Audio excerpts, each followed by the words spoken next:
बिस्मिल्लाहिर्रहमानिर्रहीम, अस्सलाम वालेकुम नाज़रीन। मैं हूं कंबर ज़ैदी। यूट्यूब पे आप मेरा व्लॉग देख रहे हैं। सुप्रीम कोर्ट के बाहर मैं मौजूद हूं और सुप्रीम कोर्ट से एक इंतहाई अहम फैसला जो कि बार एसोसिएशन की दरख्वास्त थी, जिसमें जस्टिस एजाजुल एहसन, जस्टिस मुज़ाहिर अली नकवी और जस्टिस मुनीब अख्तर मौजूद थे। पीटीआई की जो रास्ते रोकने के, आज़ादी मार्च के, उनकी बंदिशों के हवाले से दरख्वास्त थी, उस पर एक फ़ैसला आया और वो फ़ैसले में क्या कुछ कहा गया, तमाम पॉइंट्स आपके सामने मैं इस वीडियोज़ में रखूँगा। तकरीबन 4 राउंड्स हुए इसके। इन 4 राउंड्स में बहुत सारी ऑब्जर्वेशंस अदालत की जानिब से आई और इसके साथ, इन ऑब्जर्वेशंस के साथ जो है जस्टिस साहिबान ने जो रेलेवेंट ऑर्डर पास किया, उससे पीटीआई को रिलीफ मिला है। ये ऑर्डर क्या था, पहले खसूसी तौर पर मैं छोटा सा इसका इंट्रोडक्शन देता हूँ, फिर डिटेल में आगे वीडियो में आप खुद सुन लेंगे। सबसे पहले पीटीआई को वो रिलीफ फराम किया गया है जो कि पीटीआई चाह रही थी, यानी वो चाह रही थी कि श्रीनगर हाईवे, जो कि उन्होंने मुख्तस किया था, इमरान खान साहब ने ऐलान किया था कि वो वहाँ पे जो है एहतजाज करना चाहते हैं, वो उनको रिलीफ दे दिया गया है। कोर्ट ने कहा है कि पीटीआई के लिए जो है श्रीनगर हाईवे पे इंतजाम किए जाएं और जो ग्राउंड H9 और G9 के दरमियान जो ग्राउंड है, वहाँ पे जो है पीटीआई के वर्कर्स आएंगे। और बाकायदा तौर पर पुलिस को हदायत किया, जस्टिस मुज़ाहिर अली नकवी ने ऑब्जर्व किया है कि बाकायदा तौर पर 3 घंटे के अंदर इंतजाम किए जाएं और तमाम तर रुकावटें हटा दी जाएं। अटॉर्नी जनरल की एश्योरेंस पे ये बात हुई है। अटॉर्नी जनरल ने वजीर आजम से हदायत लेके कोर्ट को बताया कि वजीर आजम कह रहे हैं कि आहिस्ता आहिस्ता हम तमाम रुकावटें भी हटा देंगे और एक्सेसिव यूज ऑफ फोर्स भी नहीं होगा। ये अदालत की जानिब से ऑर्डर आए हैं और एक मुज़ाकराती कमेटी जो है वो मुस्लिम लीग नून के साथ जो दीगर जमातें हैं पीडीएम की, 8 रुकनी कमेटी उन्होंने बनाई है और 4 रुकनी कमेटी बनाई गई है पीटीआई की जानिब से, जो रात 10 बजे कमिश्नर ऑफिस में मुज़ाकरात करेगी। मुज़ाकरात किस हवाले से होंगे, क्या कुछ होगा, ये आगे चल के मैं आपको बताता हूँ। इस समात के 4 बड़े जो है वो राउंड्स हुए हैं और तकरीबन सुबह 9:30 बजे ये समात आपने देखा कि वो उसका आगाज हुआ, फिर उसके बाद डिले हो गई। 12 बजे फिर बुलाया गया जो है चीफ कमिश्नर को, आईजी को, और उसके बाद फिर मौका दिया गया कि अपने लीडरान से मशवरा करके आए कि क्या करना है। उसके बाद अगला राउंड इसका तकरीबन 2:30 बजे हुआ, फिर 4:30 बजे हुआ और फिर 4:15 के करीब जो है, 4:30 बजे जो होनी थी वो 5:15 के करीब हुई, जिसमें अदालत ने यह फैसला किया। इन तमाम राउंड्स में एक बात जो कि जस्टिस साहिबान ने बार बार ऑब्जर्वेशन दी, वो क्या है, इनमें सबसे पहले सुप्रीम कोर्ट कंसर्न थी कि ये आम शहरी के जो हकूक हैं वो किसी भी तरह से मुतासर नहीं होने चाहिए। यानी आपके एहतजाज या आपकी सियासत की वजह से एक आम शहरी जो सफ़र कर रहा है, आपको पता है बहुत सारे लोग इस टाइम कहीं जा नहीं सक रहे हैं, बिकॉज मुल्क में एक ऐसा क्योस पैदा हुआ हुआ है, हालात ऐसे हुए हुए हैं। बहुत सारे लोगों को की जो प्रॉपर्टीज़ हैं, जो गाड़ियां हैं, जो उनके घर हैं, वो उस हवाले से खौफजदा हैं। ये fundamental right of the citizen है कि उसकी जान माल की रियासत पाकिस्तान हिफाजत करे, और सुप्रीम कोर्ट इसको इंश्योर कराना चाह रही थी। दैट्स वाई सुप्रीम कोर्ट ने इस पेटिशन को टेकअप भी किया और इस पर फैसला भी दिया। पीटीआई के जो लीडर हैं इमरान खान, इनकी जानिब से 4 इस्तदा की गई थी, गुजारिशात की गई थी और वो चारों पे रिलीफ मिला है। सबसे पहले इन्होंने कहा था कि हम जो है वेन्यू जो चाहते हैं जहां पे हम आके आज़ादी मार्च लाएंगे और बकौल इमरान खान के धरना देंगे जब तक उनके मुतालबात नहीं होते, वो है जी H9।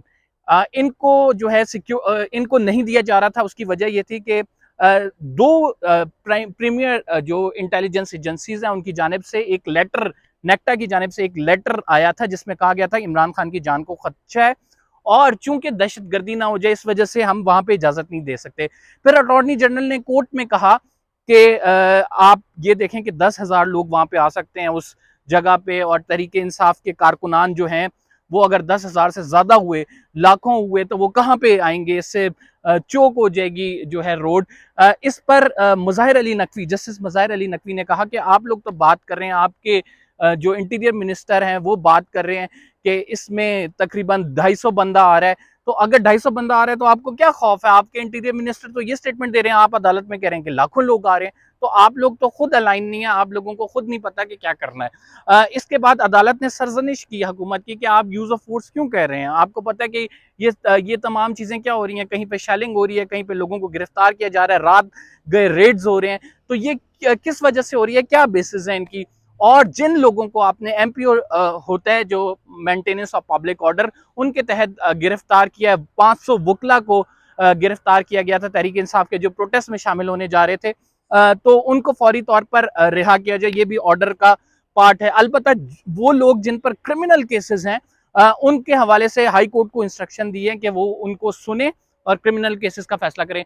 जो मुज़ाकराती कमेटी बनाई गई है वो बड़ा अहम है। मुज़ाकराती कमेटी में जो पीटीआई है उनकी जानिब से अली नवाज अवान शामिल हैं, उसमें फैसल फरीद शामिल हैं जो कि फवाद चौधरी के भाई हैं, तीसरे बाबर अवान साहब खुद हैं, और चौथा जो है उसमें फरीक जो शामिल है वो आमिर कियानी साहब हैं। अगर बात करें हुकूमती साइड से तो उसमें अयाज सादिक शामिल हैं, उसमें आजम नज़ीर तार शामिल हैं, उसमें यूसुफ रजा गिलानी शामिल हैं, आगा रजा शामिल हैं, असद महमूद शामिल हैं, और इसके साथ जो है वो एक दो नाम और हैं मेरे जहन से निकल रहे हैं, लेकिन टोटल 8 रुकनी जो है वो कमेटी बनाई गई है। एहसन इकबाल शामिल है जो ये कमिश्नर ऑफिस में बैठकर तय करेगी कि धरने की मॉडलिटीज और पब्लिक प्रॉपर्टी को नुकसान ना हो, पीसफुल प्रोटेस्ट रहे, ये बातें वो तमाम तय करने लगे हैं कमिश्नर ऑफिस में बैठ के। चीफ जस्टिस इजाजुल एहसन की जानिब से बार बार ये कहा गया कि हम ये चाहते हैं कि ये मामला अफवाह व तफहीम से हल हो। ये जो एस्केलेशन की एक फजा बनी हुई है, उन्होंने कहा कि ये मुल्क है तो बहारें हैं, अगर ये मुल्क नहीं होगा तो हर तरफ खजा ही खजा होगी, और इस मुल्क के लिए हमारे लिए टॉप प्रायोरिटी हमारा मुल्क है और उसको हमने देखना है। आपके से एक हुकूमत आती है, दूसरी जाती है, तो ये तो पॉलिटिकल प्रोसेस है, it's a part of political process, ये तो चलता रहेगा। लेकिन पाकिस्तान ने कहीं नहीं जाना, और उससे पहले स्टेटमेंट दी गई कि ऑब्जर्व किया गया कोर्ट की जानिब से कि हमारी economy on the verge of collapse है। आपको पता है कि हाँ कितने मुश्किल हालात चल रहे हैं मुल्क में, तो ऐसे में ये तमाम रास्ते बंद कर देना, अस्पतालों में एमरजेंसी नाफिज कर देना, शेलिंग, मार धाड़, पकड़ धकड़, और इसके साथ जो एक क्योस बनाया गया है, तो क्या इस हालात में मुल्क इन हालात का मुतहम्मिल हो सकता है? ये बात बाकायदा तौर पर की गई और बड़ी ऑब्जर्वेशंस आई अदालत की जानिब से, ये क्या कुछ हो रहा है। अदालत को बताया गया कि असला जी बरामद हुआ है पंजाब लाहौर से, तो उन्होंने कहा कि ये जस्टिस मुज़ाहिर अली नकवी ने खास तौर पे कहा कि आप ये बात छोड़ दें, आपको पता है असला रिकवर करने का क्या तरीकाकार है, हमें कहानियां ना सुनाएं, आप सुबह से हमें कहानियां सुना रहे हैं, और हमें जो है आप जो हम कह रहे हैं आप वो करें, 3 घंटे के अंदर आपने इंतजाम करने हैं, यहाँ पे आज़ादी मार्च आएगा और आज़ादी मार्च के शुरा जो है वहाँ पे वेन्यू जो उन्हें दिया गया है। मैं आपको यहाँ पे एक बात बता दूं, जो अटॉर्नी जनरल है उन्होंने शहबाज शरीफ जो प्राइम मिनिस्टर ऑफ पाकिस्तान है उनसे पूछ के कहा था कि क्या इनको वेन्यू दिया जाना चाहिए, जिस पर इनकार हुआ था। अटॉर्नी जनरल ने अपनी ऑब्जर्वेशन भी दी, लेकिन अदालत ने कहा क्या चूंकि धरने में आपको पता है JUIF को भी इमरान खान ने ये वेन्यू दिया था, तो अदालत ने खुद से ये डिक्टेट कराया और ऑर्डर किया कि ये वेन्यू जो है इमरान खान साहब का वही होना चाहिए जो कि इमरान खान साहब की जानिब से डिज़ायर किया गया था या तहरीक इंसाफ गुजारिशात लेके आई थी। तकरीबन तमाम गुजारिशात को मान लिया गया है, लेकिन इसको मशरूत कर दिया गया। कल सुबह 9 बजे इस मुकदमे की समाअत है और कहा गया कि आप लोग बैठें, ये कोर्ट आर्बिट्रेटर है और इसको ऑब्जर्व कर रही है, और कोर्ट ये चाहती है कि ये मामला अफ़ाम तफ़हीम से हल हो, और इसमें हम लोग इस ऑर्डर को रिवर्स भी कर सकते हैं, इस ऑर्डर को वापस भी ले सकते हैं अगर आपने ये मामला हल नहीं किया। कोर्ट ये चाहती है कि दोनों फरीकैन आपस में बैठें, बिकॉज उसकी 2 रीजंस है। एक तो लैक ऑफ ट्रस्ट है, आप दोनों एक दूसरे पर ट्रस्ट नहीं करते, दूसरा लैक ऑफ कम्युनिकेशन है, और यही वजह बनी है कि हालात यहाँ तक पहुंचे हैं। अब देखते हैं पूरे मुल्क में एक आपको पता है क्योस का माहौल है। आपको ना सिर्फ कराची में बल्कि लाहौर, रावलपिंडी, अटक, मुख्तलिफ जगह शेलिंग हो रही है, एक्सेसिव यूज ऑफ फोर्स हो रहा है, जिसका बाकायदा तौर पर सुप्रीम कोर्ट ने कहा कि ये एक्सेसिव यूज ऑफ फोर्स नहीं होगा, और PTI ने ये अश्योरिटी दी है कि हम एक गमला भी नहीं तोड़ेंगे, हम पब्लिक प्रॉपर्टी को नुकसान नहीं पहुंचाएंगे। हम कोर्ट को कह रहे हैं कि हम जो है पुरअमन तरीके से आएंगे, हमारा पीसफुल प्रोटेस्ट होगा, हम एक जगह मुख्तस करेंगे और वहीं पे रहेंगे। टाइम फ्रेम पे भी बात हुई कि PTI कितना टाइम यहाँ पे रुकेगी, तो इस पर बाबर अवान ने कहा देखें जी ये पॉलिटिकल मामला है, हमारे मुतालबा है, जब तक हम मुतालबा नहीं होगा तब तक हम नहीं जाएंगे। बहरहाल हम लीगल इश्यूज पे अदालत की रहनुमाई लेते हैं। अदालत ने भी ये कहा कि लीगल इश्यूज पे अदालत जो है वो बिल्कुल गाइड करेगी, लेकिन पॉलिटिकल इशू आप लोग आपस में बैठ जाएं, out of the court settlement करें। अब ये मामला सुबह जो है अदालत सुप्रीम कोर्ट ऑफ पाकिस्तान में लगना है। जैसे ही ये मामले की समाअत होगी हम आपको जरूर अपडेट करेंगे। उम्मीद है मैंने सारी चीजें सम अप कर दी हैं।